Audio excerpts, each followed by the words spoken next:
Right.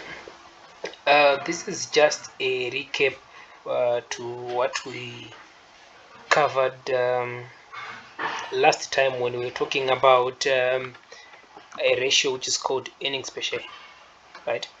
So we said earnings per share, that's your total earnings, right? That's your total earnings divided by number of shares, okay?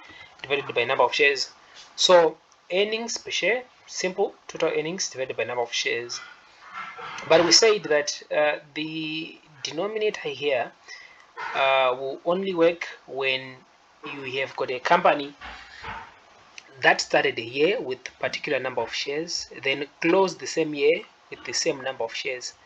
For example, if you start your accounting year maybe in January with 1,000 shares, then you close in December with another 1,000 shares. It's the same, nothing changed, no new issue of shares, right? So it means you can use your denominator 1,000, okay, as number of shares, okay, because nothing changed from January up to December, so 1,000 now apply.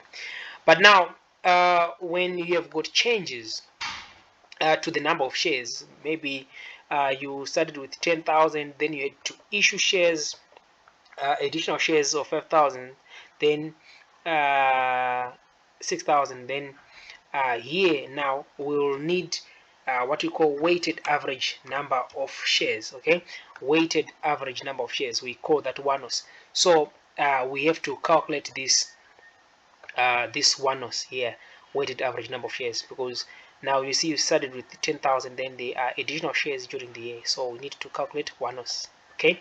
So I said for you to calculate WANOS, we need to formulate a table like this, okay, where we start with date, details, number of shares, then cumulative number of shares, time factor. There is a bonus factor of the rights issue, so bonus factor of the bonus issue or script issue. We've got the bonus factor of the rights issue, then we've got the one-offs at the end here. So just quickly, just a catch up. So here we've got company A, okay, we've got company A. So in this company A, it has opening balance or number of shares, which is 10,000, okay, number of shares 10,000. So I'll come here and write 1 January, okay, 1 January. What's the details there? This is the opening balance, okay, opening balance, okay. I'll just maybe call it balance BD, right? How many number of shares are we starting with? 10,000. Then in terms of cumulative number of shares, we said we've got 10,000. What do we mean when we say cumulative number of shares? 10,000, right? Here we're saying at a particular point in time, we have got cumulative number of shares of 10,000 before there was another change, okay? So we started with 10,000, okay?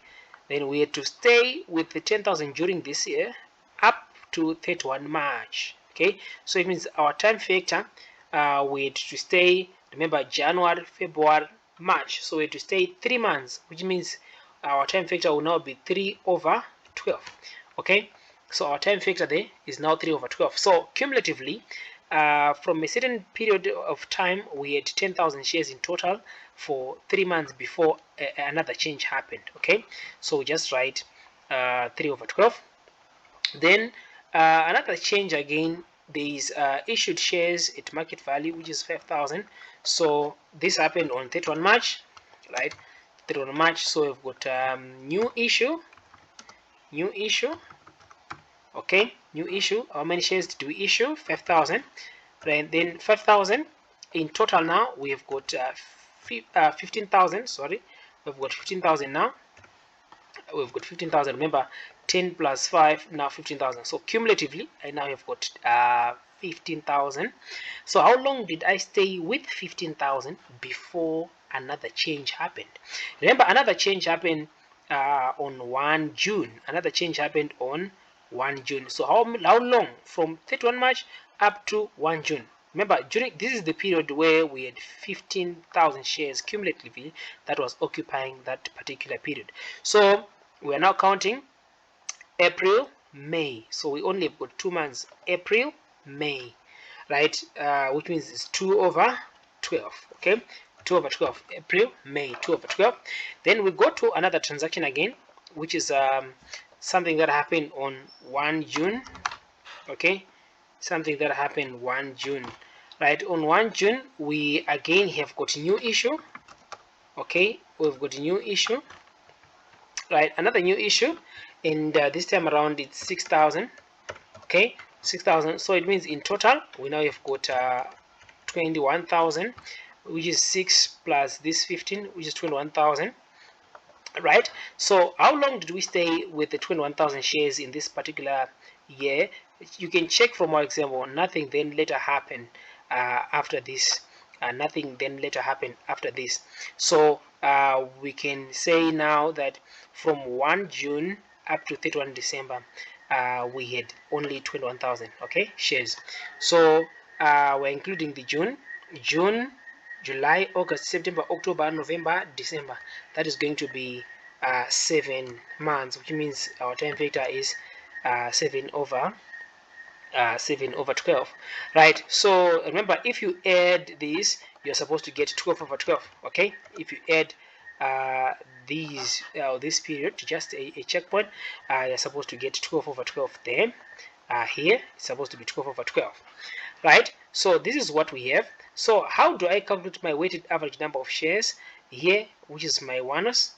Right, so what I do is I will calculate my onus based on remember, a cumulative number of shares in the time factor. Okay, cumulative number of shares in the time factor. So here for the first 3 months, I will say 10,000 multiplied by 3 over 12. Okay, multiplied by 3 over 12. So 10,000 multiplied by 3 over 12.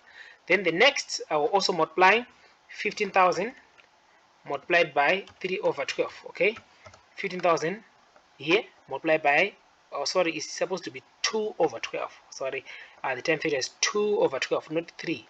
So I have to change there. It's 2 over 12. Sorry.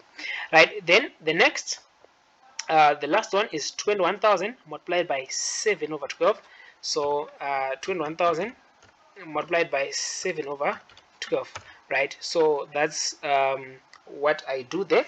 So this is the weighted average number of shares for the first 3 months, weighted average number of shares for 2 months, weighted average of shares for 7 months. So for me to get weighted average for a year, weighted average for a year, what do I do there? I'll add now 2.5 plus this 2.5 plus 12.250. So my weighted average number of shares for the year, that gives me 17,250. Okay, so that's my denominator that I'm going to use there to calculate my onus. Okay, so that's my denominator that I'm going to use there to calculate my onus. So that's the weighted average number of shares. Okay, but you see, it's actually totally different if you would add number of shares that we have, right? So it's 21,000 actually, which is this one, 21,000, but we're not using 21,000 number of shares as our denominator, but rather we use 17,250, which is our weighted average number of shares. So that was our first lecture. So I'm just revising. So we'll go to the next example where we included the bonus.